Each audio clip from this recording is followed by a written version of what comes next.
Hi, and welcome to our discussion on business operational planning. And this is part of cluster 2. So I'm now going to share my screen. I just want to explain to you what business planning really looks like. Quite a lot of us, though we've actually been, how do you call this, been managing in our clinics, quite a lot of us wouldn't have the privilege of being able to see a business operational plan from Sonic, or possibly with other organizations that you have worked with. Now, just to review on that one, a business operational plan is actually developed at the back of a strategic plan, which the executives would have already created. This strategic plan, as they call it, would have been made on a span of time. So say, for example, a strategic plan could cover about 5 years, and they would have already determined the objectives and the key metrics on where they would want to take the business to at the end of the 5-year period. And there's quite a lot of strategies involved in trying to meet goals. It could be an objective of being able to increase profit, improve customer service, or to grow the business or expand. There's so many different strategies and different goals that a company would want to pursue. Now, the operational plan is going to be developed by departments, by head of departments, whereby this strategic plan is broken down, okay, to different departments and its different functions. So on this particular goal of the company or the vision in 5 years, where would they want the company or what would they want to achieve in 5 years? What is the department's role in achieving this goal for the wider business? So they would have to identify the different objectives for particular departments. And that would have to contribute to the main goal, which is for the wider business under the strategic plan, right? So an example would be, say, my company, which is called 101 & Co. Pty Limited. My strategic plan is to pretty much establish a new business that I have just started. Now, under Pool Hub, we have the technical team and we have the sales team, and we also have, customer service. So you've got all three different teams that are working, or departments, in my business. So to be able to establish, a startup on a new business, the technical team's contribution to that would have to be able to create or develop a mobile app, for example, which is what we're going to be launching. So that is their contribution. And what about the sales team? What is their role into this big goal? Their role is to obviously create relationships, build relationships with suppliers, and also the subscribers later on. So they would have to come up with plans on how they could acquire the users, or relationships and suppliers. And then you've got customer service, who will then be ready with procedures and being able to be ready with scripts on how to handle before and after sales service. So there's so many different departments that could contribute to that one main goal. Now, the operational plan is actually a document that that department would have made or developed as a guide to everyone that belongs to that department, right? So you would have to actually write down what your contribution is. So what are the actions that you would have to do and your team would have to do to be able to contribute to that wider goal? I'm giving an example of an operational plan that was created on one of my former students. And this operational plan was created to last for about 6 months, right? Now, what she wanted to do, we actually discussed what the strategic plan was of the business, and there's just more on increasing revenue. And I said, okay, so what was your target for the entire business? So did they mention anything about 50% profit or whatever, or maybe revenue of whatever, 10%, 15% in a matter of 6 months? She said, no, it's actually at the back of a new client. And we are looking at increasing the revenue of the clinic to about 2%. And I said, who else is involved in this? What other departments are involved in this? He says, just pretty much us, just one full clinic. I said, okay, so write down that plan. Okay, so put it as your goal or your objective. And I did mention to her that that's not the only plan of the business. You know, they're not, the strategic plan would have mentioned something on a wider scale, like increase national revenue to a certain percentage by acquiring more relationships with clients. So that would have been a bigger thing. So if the strategic plan of the business says they want to grow it or they want to increase your revenue, then your contribution is that 2%. So that becomes your departmental objective, right? So she wrote that down, which is this section here. So you have to be very specific on your objective, because if you do not put measurable detail on your objective, then it is very hard to create actions and to be able to look at progress. You know, if you are indeed achieving something and meeting those objectives, right?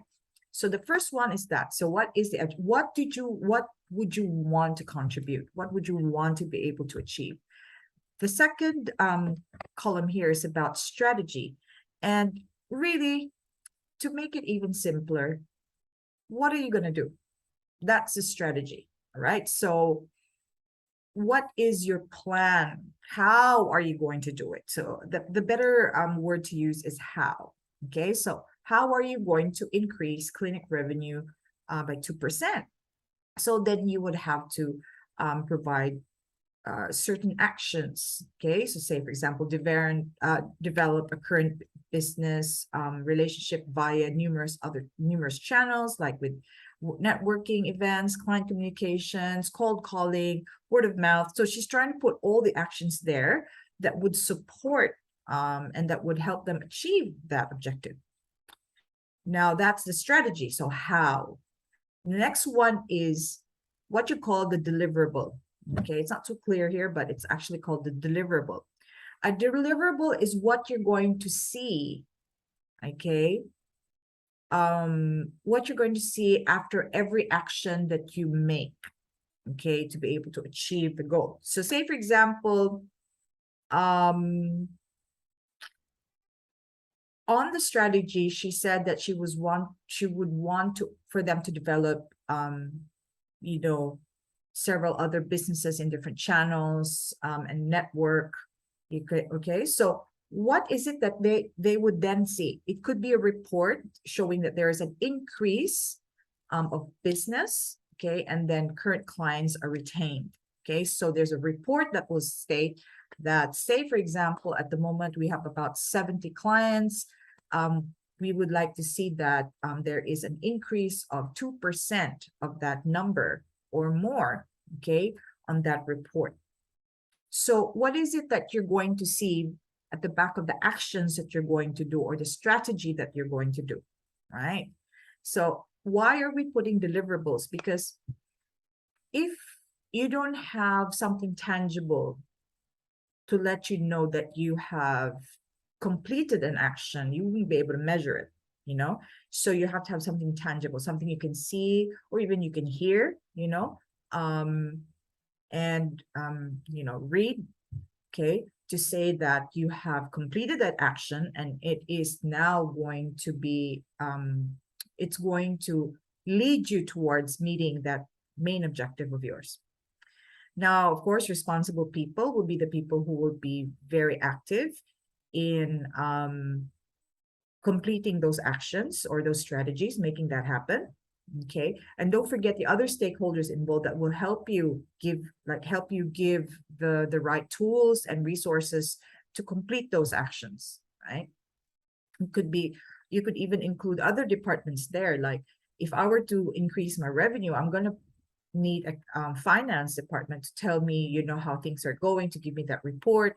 It could also be, you're going to need the marketing department to help you create plans on how you are going to create events, you know. So write down the stakeholders there, but make sure you highlight the main person who is accountable for that, because you may have a team and one person is a team leader. So it's very important that you know who the team leader is, whom you are going to ask, okay, and check with, because you can't just be going to everybody. But it's also good to document the list of people who are involved to make sure that those actions are being done, and you know, all the contributors are there. The timeline is important. You need to mention when you're going to start, okay, those actions, and when you plan to review it, and when you are going to finish it. So meaning you've done those actions, completion, okay? So it's a date of completion. Resources could be people or things, all right? So write down what your resources are, okay? And then your KPIs would definitely be something that you can measure. So I see a lot of people stating very general or putting very general words and say, oh, increase the revenue. You know, how would you be able to measure something that there is an increase? Because an increase could mean a 0.01%. You know, it has to be very tangible and you can see it and it's measurable. So if you get stuck in that, it then means you kind of need to review and go back to your objective, right? Sometimes the objective and the KPIs are actually quite similar, if not the same, you know? So if you say increase the clinic revenue by 2%, your KPI, okay, you could just go straight to your final KPI, which is to say that at the end of 6 months, you would have reached 2%, no less than 2% on an increase of revenue shown at a report. That is your KPI. But you can also break it down like a gradual increase of 0.5%, you know, every 3 weeks, for example, and then finally a full increase of 2% by the end of the 6-month period. So KPI needs to be very clear on the numbers, okay, a description. So if it's an action, what would you want to be able to see in that action? See, a lot of people make mistakes in not describing the KPI in detail. And this becomes a subjective interpretation of someone, you know, because we all have different standards and interpretation of certain things. So it's always good to have some common understanding of what needs to be seen, you know, heard, felt. So a good description means that you have a good KPI and they have to be very specific. So that's an example. And to explain the bottom bit of an operation plan template, when you see the word contingencies, it actually means that, you know, you've got a plan, all right? But what if something happens? So have a look at your objectives and your actions and really review it and see, okay, what could go wrong? And the next question you should ask yourself is, if it does go wrong, what am I to do? Okay, so contingency is what it is, contingency plan, a backup plan, plan B, right? So try to think of all the potential barriers and problems that might come up, you know, as a result of your pursuit to meeting those objectives, and write down a plan B on what needs to be done. Okay, example here, in instance of team illness or leave, alternate team members is to record feedback, inquiry received, and manage internally. I think she was trying to say in terms of one of the actions here are the objectives. Okay. It's very important that they have the right amount of staff to handle and be able to meet responsibilities, you know, of her objectives, and she's already thinking, oh, one of the biggest problems in the clinic would be staffing. You know, you could plan all you want, but if you don't have the right people and the right amount of people as well to do the job, then of course you're going to fall short on your objectives and meeting your objectives. So she's already thought of that. So staffing issues.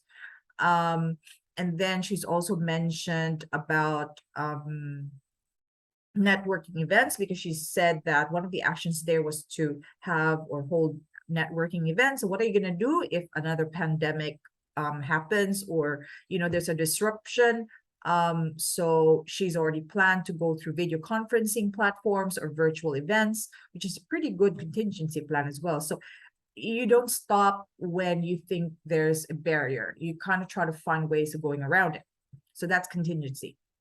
Now, when we say performance monitoring, it's about monitoring the people who are responsible to complete certain actions. So what are you going to do to make sure that you are checking in on people and you are checking in if actions that you have put on your plan are being completed? So in her case, she said monthly meetings would have to occur. I would even suggest more frequent ones like weekly reports and things like that, especially if you have a 6-month operational plan time span and you have a very short amount of time. You need to be able to monitor it very frequently. It also depends on the actions and the objectives, right? So how are you going to make sure that people are progressing well? What are these activities that you are going to complete to allow you to be updated with what's happening, right? Now, stakeholders would be everybody involved in that particular plan. As I've mentioned a while ago, it could be departments that you would need to give you support, people who are giving you the resources and tools. You know, it could be even third-party people who are like giving you permits, for example, if you were to conduct something. So it could be just about every stakeholder that you can think about who will be at some point involved in this project. And it just could be a phone call, but what they're giving you has a lot of influence and impact to what you're going to do. So it's important that you update the stakeholders bit as often as possible, because we once you're actually doing the action, you would kind of have a better clue at who else you need to call. You may not have the exact amount of people in your head at the start, but once you already start doing the task, you will see that the number of stakeholders will increase as you go, okay? Now, variation and allowances is going to refer to if there might be some gaps in terms of meeting your objectives or completing actions, and there's a quality, a standard that you want to be able to meet, right? So if you look at your KPIs on your right, which is on the farthest end of your table, you need to have a look at how much can you really tolerate. So say, for example, one of your KPIs is to have a 5% or 0.5% increase every 3 weeks. Now, if say, for example, you kind of have a look at certain roadblocks that might happen, there might be a week that you won't have a 0.5%. So what are you going to do? So how much can you really tolerate? Is it a difference of 10% between the KPI and what's achieved for that week? So when you kind of think of these variation and allowances, it allows you to review whether your objective is actually correct.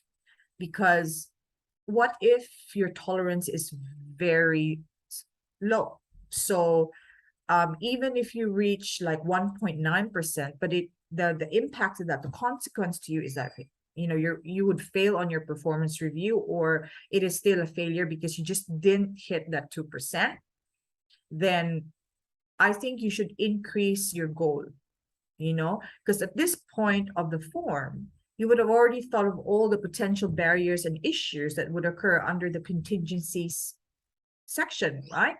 Then it makes you kind of think, oh my God, I actually have quite a lot of challenges with this plan.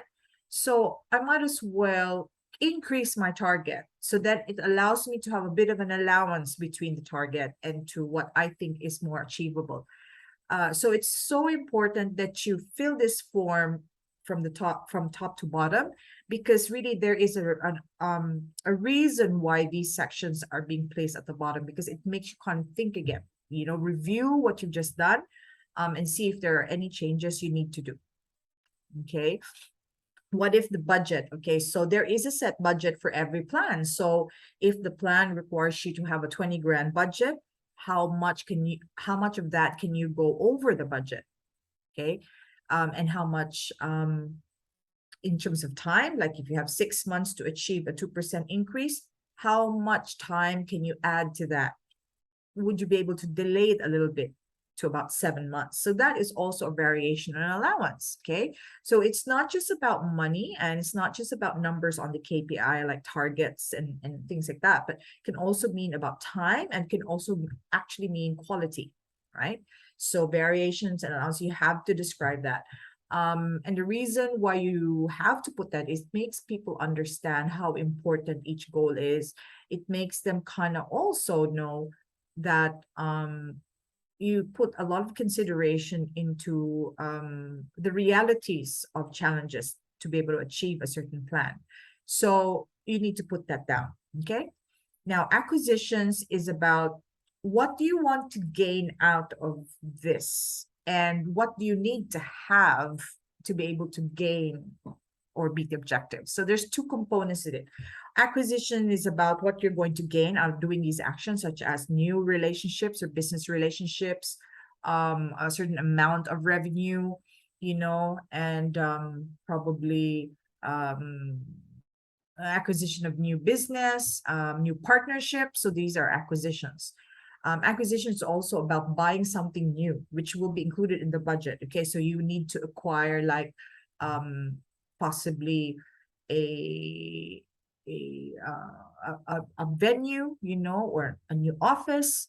You need to acquire new equipment. You need to acquire even staff, additional amount of staff. So anything that needs to be acquired or gained, obtained, or owned, okay, as a result to achieving this objective and implementing this plan, then you have to write those down too. Okay. So that's pretty much the business planning part. Now, I hope that you'd be able to review this and watch this when you're doing your assessments. There are so many different examples that the internet can provide you. But what I've done is I've actually provided you with an example of an actual plan that one of the students have done under this under Sonic, so that you could easily relate to it, So I want you to think about the messages that you receive from business in terms of where they want the business to be. Like you would have heard certain key messages from Greg, for example, to say, we want to do this by the end of 3 years, we would have transitioned everybody into new locations. We have to transition to VDI for systems, So there would be like big announcements coming from the top. Now, how you decide what plan you're going to make is to think about how your department, okay, or your workplace, your particular workplace, contribute to that big goal. So when you create that operational plan, it has to align with the organization's main objective, And then when you've got the plan in place, the best practice is that you share this plan with a mentor or somebody, that could give you advice, and also allow your team to have a say into it, because your team would know quite a lot of the actions and what it would take to actually complete these actions. You might find that they would know more. They would add things like, oh, you have to add on timelines, you have to set a budget for these particular things, or you need to add someone in there as a person, as one of the stakeholders. So you need everyone's input into operational planning, and it just means that you encourage people to be part of it, to be involved in it, And you also increase accountability once you've got the responsible person there. Gives you a chance to talk to that person and say, okay, you may be assigned to take a bit of this section here. How do you feel about it? And if they need more support, then it's, you know, it's a good chance to be able to discuss that rather than just assigning things to people because you think they're suitable for it. So there you go. That's business planning, operational planning 101. I'd like to say that business plans are different from business operational plans in a way that business plans normally can also refer to a startup business. You know, it's about marketing, mostly about marketing and how you can establish a business, how you can promote a business, and how you can get money out of a business. But an operational plan is more an ongoing thing based on a strategic plan created by the top. So operations is about how that particular department, as an arm of the whole organization, work together to be able to achieve the main objective. You know, so that's the key difference between a business plan and business operational plan. So thank you very much for listening. I will talk about team development planning after this by next week on Friday. And it's about taking this business operational plan and then looking at your team and reviewing, you know, the people you've placed as responsible people and matching what certain actions are best suited for certain people in your team, right? And trying to create a plan on how to empower them and equip them to complete the actions that they would need to do to make this plan work, this operational plan work, you know. So thank you very much, and till the next time.